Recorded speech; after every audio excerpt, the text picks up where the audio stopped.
Hello there friends, welcome back to another episode of Generation Tech. My name is Alan and I feel absolutely terrible. Who knew that, the term eat the hearts of your enemies was not to be taken literally. I think I have a viral infection of some sorts, but thank God I got baby Go-Gurt over here. Holy be thy name. Maybe it'll sustain me through this episode. My wife is awesome. Okay, so we are here today to talk about the Armorer.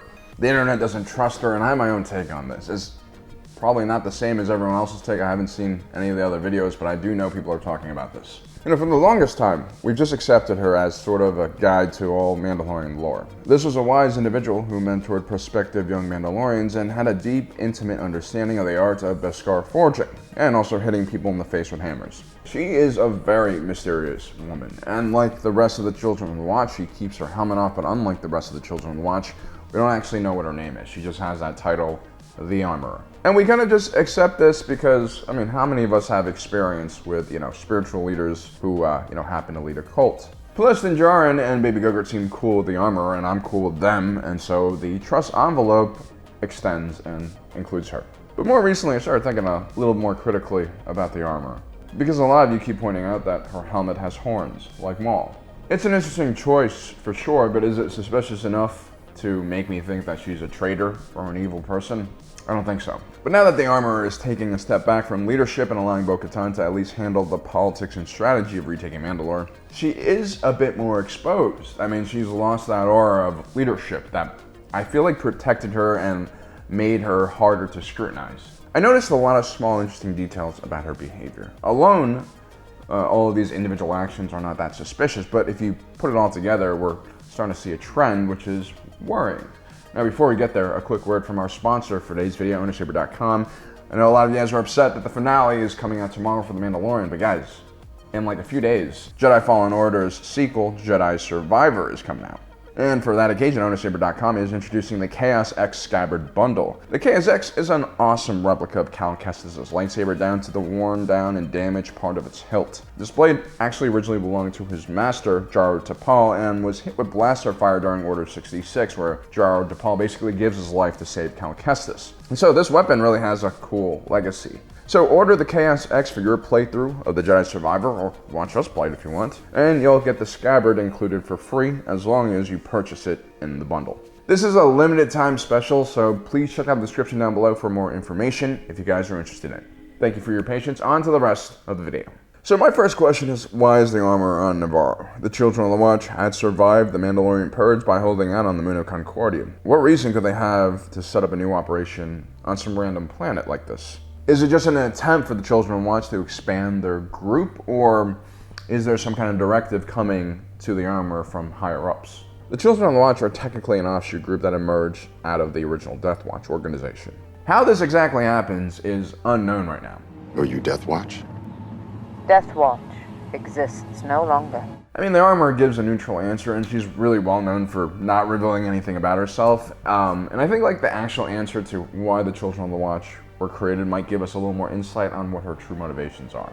But we probably won't find that out until later. We're also not sure when the Children of the Watch split from the rest of Mandalorian society, but I'm assuming it happened after Pre Vizsla was killed by Maul in 19 BBY. That is when the Death Watch fell under the control of Maul's Shadow Collective. This is when we begin to see Maul's Super Commandos with their horned helms. Super Commandos painted their armor red and added horns to their helmets to show their loyalty to Maul. The Armorer's helmet isn't a direct match to those helmets, but those horns are at the center of a lot of speculation. I think it is possible that the Armorer could have originally started as a Super Commando, but she clearly is now very dedicated to her tribe and on her own path. I also have to say that her helmet looks a lot more like the original Mandalore mask from Legends, which, like the Darksaber, was a symbol of leadership. Now, the Mask of Mandalore is no longer canon, but I'm still holding out hope that maybe this is the secret reveal that's going to happen later on, that the Armorer is actually wearing the Mask of Mandalore, which, again, might be more important than the Darksaber itself because it dates back to the very beginning in Legends. Remember, there's always this kind of confusion between canon Mandalorians and Legends Mandalorians. Anyhow, having this Mask of Mandalore, which is a really ancient design, makes sense because the Children of the Watch are adhering to the original way of the Mandalore. But anyway, other than the horns on her helmet, there is really no proof that there is a connection between the armor and the Maul. I could never see the Children of the Watch taking jobs from either the Shadow Collective or from Maul's Crimson Dawn. They were known to reach out to all sorts of different organizations. But again, I think this theory that she somehow is serving Maul, I don't think there's a lot of substance behind that.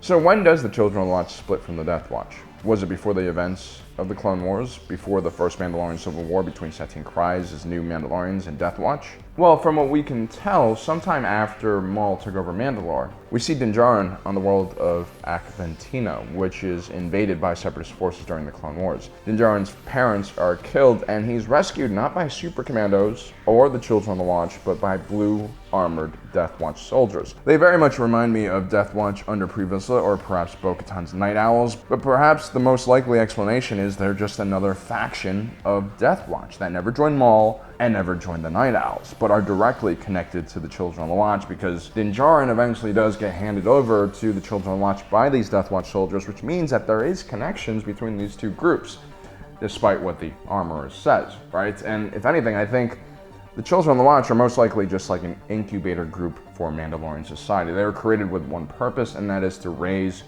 more Mandalorians, whether they're foundlings or, blood relatives. This is why the Children of the Watch are the only Mandalorian faction we've seen that has a high number of children amongst their ranks. And the armor has said on multiple occasions that her goals were the following. Our secrecy is our survival. Our survival is our strength. This really runs counter to normal Mandalorian mentality, especially the Death Watch. Our strength was once in our numbers. Now we live in the shadows and only come above ground one at a time. Paz Vizsla of House and Clan Vizsla, one of the largest political families in Mandalorian history, is constantly at odds with everyone, including Din Djarin and the armor. When he sees Din Djarin in possession of Beskar with Imperial stamps on them, he challenges both the armor and Din Djarin about whether it's right to use such tainted materials. Interestingly enough, the armor is rational about this, but at the same time, it seems to run counter to what we know about her. If anyone's going to get pissed off about impure Beskar with Imperial stamps on it, it's going to be the one who works with Beskar all the time. And this kind of shows me that maybe she's kind of okay with the Empire in some ways. Now, speaking of Imperials, when Din Djarin first takes the contract from Greef Karga, he has no idea he's about to work with a bunch of Imperials. There is one job. Let's see the puck. No puck. Face to face. Direct commission. Deep pocket. Underworld. All I know is no chain code. And so when he enters that meeting with the client and is confronted with a group of stormtroopers, Din Djarin is immediately on edge. He almost shoots Dr. Pershing. Din Djarin probably understands how the Empire played a huge role in the destruction of his people. But what's even more interesting is when he brings that first Beskar ingot back to the armor, she's more focused on the metal than where Din Djarin got it. This was gathered in the Great Purge. It is good it is back with the tribe. I mean, you would think with all this speech about secrecy and survival that she would try to ask Din Djarin where he got this ingot. And when Din Djarin comes back with an entire bucket of the material, it should have set off some alarms. The armorer is highly competent. She should have at least inquired with Din Djarin where he had gotten so much Imperial Beskar in the first place. Now, it is possible that the armorer is just a Beskar nerd and she loves smithing, and so she's really just focused on the act of smithing and the materials, but Paz Vizsla steps in pretty quickly and starts fighting Din Djarin, as we mentioned, and he clearly knows that Din Djarin is working with Imperials. And so I believe that the armorer also knows that there are Imperials on this planet. It's something they kept from everyone, it seems. Instead of revealing this to the rest of the clan, though, when Din Djarin and Paz begin to fight, she stops them with these words. The Empire is no longer, and the Beskar has returned. When one chooses to walk the way of the Mandalore, you are both hunter and prey. How can one be a coward if one chooses this way of life? Once again, she reiterates how glad she is to see Beskar, and then second, she reminds Paz that Din Djarin has walked away, and that he's cool. What she brushes aside is the fact that the Empire are also on the planet, as if it's not consequential. Which is interesting because soon after, the Empire would go after the Children of the Watch and wipe out the entire group there except for Paz Vizsla and the armorer. Now, Paz is a brute, heavily armored, and the armorer has proven quite vicious and capable in her own way with those hammers. But the fact that she was only one of two survivors is a little bit sketchy, especially if you consider what happens to her later on. Now, it is possible that she just got lucky, or it's possible that, I don't know, someone warned her this was about to happen. All this talk of the Empire, and they lasted less than 30 years.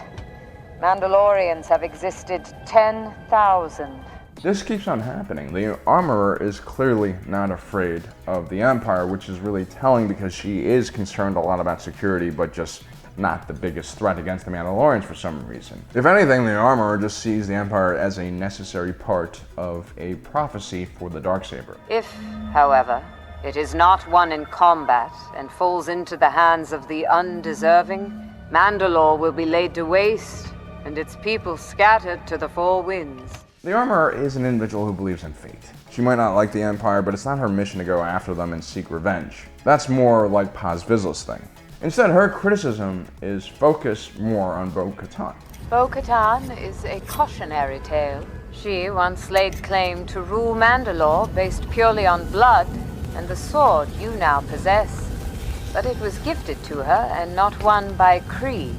This is a really important line. I think this truly reflects how the Armorer feels, much more than how she kind of cozies up to Bo-Katan in later episodes. Like most religious extremists, she's far more concerned with blasphemers within her own group than outside threats. Bo-Katan's entire faction is an affront to the Children of the Watch. First, you have the removal of the helmets. If you couldn't tell from Din Djarin, removing the helmet was a big no-no for the Children of the Watch. Furthermore, the Mandalorian privateers seem to be stuck on this whole Mandalorian bloodline thing. I mean, they're all from great clans and houses, and they view individuals like Din Djarin, who's a foundling, not as a true Mandalorian because of his blood. A misguided zealot possesses the blade. One, I might add, who has not one drop of Mandalorian blood in his veins.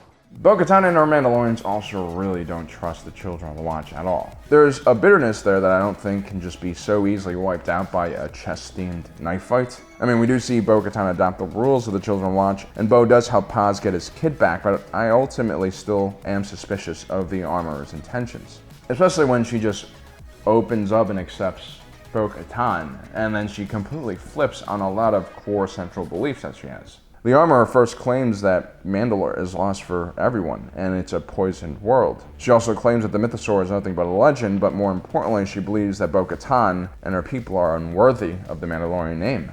In the most recent transfer of the Darksaber from Din Djarin to Bo-Katan via creepy crab mutant guy in the depths of Sundari is sketchy at best. I think even Bo-Katan's privateers are a bit hesitant to see this as a legitimate exchange of the Darksaber. And so this scene here where Bo-Katan is immediately accepted into the Children of the Watch surprised me. Bo-Katan technically hadn't removed her helmet since she pursued Din Djarin into the waters below Sundari.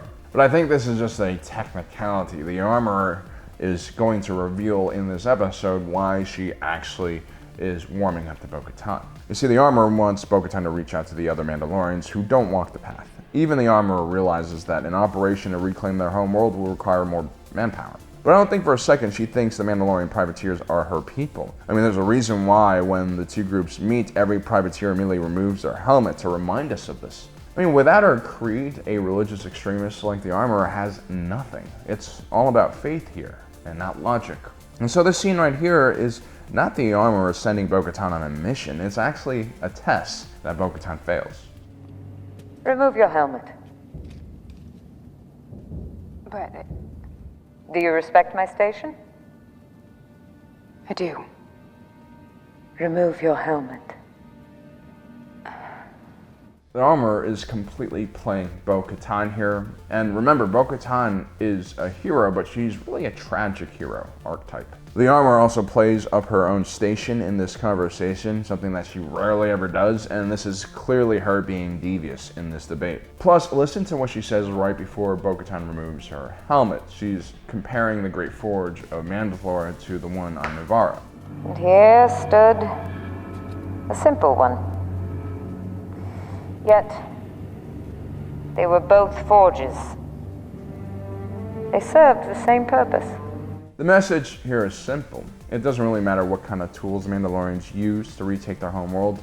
They need to retake their homeworld no matter what. And in this case, Bo-Katan is that imperfect tool that the Armorer will use and probably cast away afterwards. And by removing her helmet in front of the Armorer and in front of everyone else, well, the Armorer has kind of an insurance policy that the Children of the Watch will never truly follow her, and are more likely to follow the Armorer. If you think Bo-Katan was being naive and awed by the Armorer's presence in this episode, then you are completely right. The Armorer isn't just some devout shaman. She's a super disciplined individual who's always calculating what exactly she should do and how she should present herself. Nothing she does is without purpose. Which leads to this next scene, where the Armorer volunteers to take wounded Mandalorian survivors up to the Mandalorian fleet right before Bo-Katan's party makes it to the Great Forge and are ambushed. A lot of people are saying that this, combined with her survival after the skirmish on Navarro, are a clear sign that she might be in cahoots with the Empire. Her departure here seems way too convenient. The Armorer is a leader. She's a combatant and she's a great warrior. She's not a caretaker. Even when Din Djarin approaches her wounded on that space station, it's Paz Vizsla who does the medical treatment, not her.